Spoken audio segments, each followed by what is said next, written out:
Hello again. We're back up to St John's, and this is where we were with Glenn's cars, and we're with Nathan tonight. Hello again. Hello again. And Nathan's made a, well, you tell us about it, Nathan. Tell us about the car, what's happened, where it came from, what the idea was, and what you've done to it, because it's not as it should be, is it? It's not as it should. Basically a BMW 1 Series compact. Started off with a 116i. It was running a bit rough, so gutted it, and then dropped M44 in it, and then also a compact wiring loom. So there's not much left engine-wise of the original, well, nothing engine-wise from the original car, and the wiring loom's all changed to the E36 loom. That's correct. So still got the 1 Series gearbox, prop. And did that mount up all right to the engine? Yeah, lovely. Oh, right. Yeah, lovely. That's good to know. A few bolts aren't used in the housing. Weight saving. Exactly. We like it. And everything fitted in all right? It was all, I take it didn't just drop in? Yeah, had to make some engine mounts using some Escort off-the-shelf kits. Oh, so it's chassis mounted now? Yes. Yeah. Yeah, that's right. And they're easy enough to do if you can weld, aren't they? Exactly. And the steering column fitted all right? Yes. Yeah, loads of room. These are designed to fit either a V8 or a big 6-cylinder in them. So I see. Yeah, so there's plenty of room. And I see it's got the eBay exhaust manifold. Yeah. Did that need modifying at all? A bit of hammering.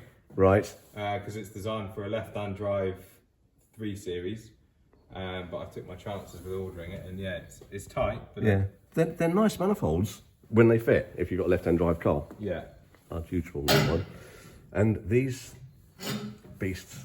Yeah, they're not standard. What are they from? They're an E90 or E92 M3 throttle bodies. So they come with a V8. So that's one bank from a V8? Exactly. And they're pretty cheap at the moment to get off eBay. So do they bolt straight on? They do not. So I need to make an intake manifold to mount them to the head. Right. So that's partly 3D printed, partly like a laser cut plate to adapt them as well. Oh, so that's the laser cut plate, which these are 3D printed bits. Yeah. So and these are bolted to the 3D printed bits, which are bolted to the. Yeah. So plate. And where possible, the 3D printed bit is a sandwich plate, so there's not any stress on the 3D printed parts. Right. And so quite basic, I suppose, the laser cutting of the money, that's not that expensive, is it, to get No, that done? so I think I got 2 cut just because while I was there. Yeah. It's not twice the price, is it, to get 2 done? Exactly. So I think it might have been about 100 quid for the plate. So it was actually watching your videos that I got the enthusiasm to do this swap. So it's nice. Yeah, the throttle bodies run through the math, like on your red. On my red one, yeah. The red one. And it's still got the standard ECU, isn't it? So it's untouched. Correct. Yeah. So it's had the immobiliser and everything taken off, because otherwise it wouldn't want to run, especially in a 1 Series. And the ABS as well, I take it. That's correct. Yeah. But no remap, nothing. And you've just got a fuel pressure regulator. Yeah. So you can, because what injectors are on this? They are the V8 injectors for now. Where are the injectors on it? They're underneath. Oh, are they? Yeah. Oh, I see. Yeah, I can see one there. It's yeah. quite a sleek thing. So I could either have them on top and have all the linkage underneath, or the way around. I've got it, and I just thought it's easier to run a linkage over the top. Yeah. And you've just made this up, the throttle linkage. Yeah. And just yeah, it needs a bit of neatening up because it's still in a bit of a prototype state, but. Yeah. Well, you've literally just got it going, haven't you? It's Yes. It's only just started, and you've got a rally in 2 weeks. Yeah. Well, yeah. Week and a half. Yeah. Exactly. So it'll be its maiden voyage, and off Yeah. it'll go. And because you've used the E36 loom, so you've just grafted on the lights and everything off the E36 loom to run the 1 Series lights. Yeah, exactly. So my tarmac car's a 130i. Oh, we'll do a video on that as well once. But the downside of the modern cars is how complex all the electrics are. Yeah, CAN bus and what have you and everything. So that was the main reason I did the wiring loom swap. So when it comes to the lights and everything, it's all just positives and grounds to get. So it's just working out what wire Yeah. does what. Romany, your girlfriend, she's helped you out a lot, hasn't she? Oh, yeah, And she- yeah, she's She did the whole lot. She worked out what wires did what. She was. I remember her coming up here and she's got the multimeter out and she's going through it all. And yeah, because she had a compact outside, so she was going to this, checking the colour, going to that, checking the colour. and putting all on. Yeah, and everything works fine. Yeah. Yeah. Yeah, it all works fine. I've had to, because it's a different steering column, I've had to sort of do some different bits with switches and stuff to get indicators to work. Oh, I see inside. Should we have a look Yeah. inside? Because it's lovely. I do like, and I like a white rally car, and it's and there's so many about. They're so obtainable, aren't they, at the moment? It's all looking quite functional in here, isn't it? And like for a job and a purpose, and Yeah. the obligatory hydraulic handbrake. And this is the 1 Series box, which is 6-speed, is it? Yeah, exactly. So some of the 116s came with a 6-speed, some with a 5. I was lucky enough that this one was a 6. And yeah, it's a really nice box. And it's got the E36 dash. The whole dash is the E36 one, is it? Yeah. Yeah, compact. It's starting getting a bit dark now, isn't it? So Shall I get a light? yeah, please. And four. I'm getting more keen on 4 doors. Oh, it makes See. it so much easier. Yeah, so much easier to work on. I like the cage. Yeah, custom cage. So the same one that's in my other car. Very nice and tidy. And you've got a little battery. Little Tiny little thing, yeah. Yeah, I had one on my road car for 3 years, and it just worked really well. It never let me down. Even when the alternator stopped working, it still worked for quite some time. They're from a golf cart or something, aren't they? Yeah. Oh, they're cheap as chips, £40. Yeah, and so light. Yeah, so I take it was slightly narrower, the dash. Oh no, it's not. It was the full size, wasn't it? Yeah, so it needed a bit more chopping than I thought actually. But yeah, it didn't fit too bad. The benefit of using that is I can use the standard clocks. Yeah. So everything that doesn't. So it's an E36 in a 1 Series body. Yeah. Everything's E36. Brilliant. Wow. I'm really looking forward to seeing how it runs and how it goes. Oh, the rear diff. I know that's something that's had work done to it, isn't it? Because the Yeah. So the cars when they left the factory came with 16-inch wheels was the smallest wheel. right. And So- these are 15s, aren't they? That's right. Yeah. So there's quite a bit of work on the front to get them to clear the tie rod that they hit. Even though they're smaller. Yeah. So the wheels are 15s, but then the actual tie rod is what hits on the 15. It's Oh, not I the see. brakes, Because it's the offset, is it? Well, it's just because the whole setup is designed for 16-inch wheels, so the tie rod sticks out further because it's all modern geometry or whatever. So there's a bit of work to get that to fit, and then yeah, the back end is a 130i back end. Right. And that fits straight in, does it? The 130i? Yeah, and then to clear the 15s again, there's just a little bit of spacing out of wheels to clear calipers, and yeah, it's sort of straight on. And what suspension is it? Standard springs, and then heavy duty Bilstein or an upgraded Bilstein shock. Right. So quite So- a basic.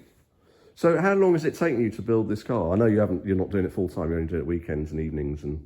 It was about a year. About a year. Yeah. And I know the cars, they're cheap to buy, aren't they? You can. Oh yeah, this was £100 from a friend. I know, it's amazing, isn't it? When you think about even the compacts now, an E36 compact, you can't get hold of them, and if you do, they're getting old and worn out. I think this is the next thing to do, and the fact that you've simplified it by changing loom and putting an E36 loom in it, just makes so much sense. And I like it. I like the cars.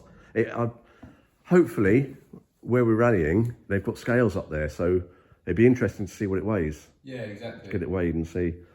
Because the ride height is ridiculously high for what is standard springs. But So- it'd be perfect for the rallies that we're doing, Yeah. where you want a bit of ground clearance.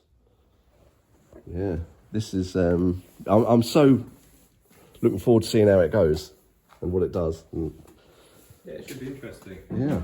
It's not the quickest thing. No, but that's not the point down at Rona, is it? It's, No. and it's been a challenge, and to do all these different things to it and make it work, it's quite an accomplishment. Yeah, And, the minute that engine started in that engine bay, It was so Yeah, it's a hooray moment, isn't it? Yeah. Yeah.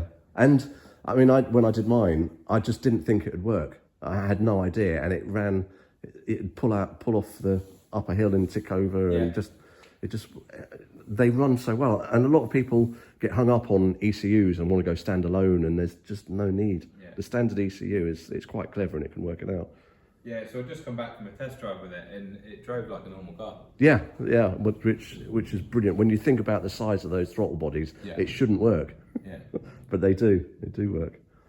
Right, well, I'm going to have to do another one with you when you've, with the other car, because it's the 130i is the giant killer. You've done really well with that and it's had some good success and some really good results and taken it away and rallied it. But that needs fixing first. Yeah, it's only a little clutch issue, isn't it? Yeah. But yeah, so what we'll do is we'll try and get a bit of footage from the dirt rally, and we can put that with the other video because we want to get this one up.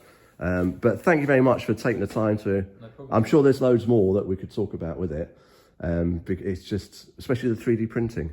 Can we just have a look at the? I want to because the Airbox was. This is 3D printed, isn't it? Yeah, so 3D printed adapter here for the ITBs. Trumpets and runners are all 3D printed. Oh, they're 3D printed as well? Yeah, they're 3D printed. I've got some trumpets inside the Airbox that are 3D printed. And then, this actual whole box is printed in 3 pieces and then layered in carbon to stiffen it up and to seal it all up. It's not the prettiest. I think the resin was a bit old. No, but when you think that mine's got a bit of aluminium silicon together, I mean, that's a work of art. So how much would you say it's cost you to do the throttle body conversion then from the standards induction? I'd probably say the throttle body's 150 quid. The material for most of the 3D printing is pretty cheap. I reckon 350 maybe. Wow, I mean that's a lot of hours, but yeah, money wise, not too much. You could pay not much less than that to get a set of trumpets. Yeah. To go into a set of throttle bodies. That is incredible. And it's BMW, they're going to last. Exactly. People say you can get Gen Vs and all that, but they go out of sync and seals go and the bearings go. And whereas these will do 300,000 miles and not complain. Yeah. They're well built. One thing that was a bit more involved was just adapting the throttle position sensor. The throttle moves in the opposite direction to the standard one. So the wiring needed swapping on the throttle position sensor. I see. But that was quite simple to overcome. It took a while to work out why it wasn't running right. Right. But that was all it was. Swap that's half the fun of doing something like this though, isn't it? And then like, thinking about it when you go to sleep at night. Yeah. Right. I'm gonna have to cut it there because otherwise it's going to get too long. But I'm sure I'll be driving back tonight thinking there's loads of things I could have asked you about that. So yeah, well done. Congratulations. It's a lovely car. I can't wait to see it go. I think I'll still beat you though. Probably. But we got 4-wheel drives there as well. Right, Nathan, thanks very much for showing us around. Take care and see everyone soon.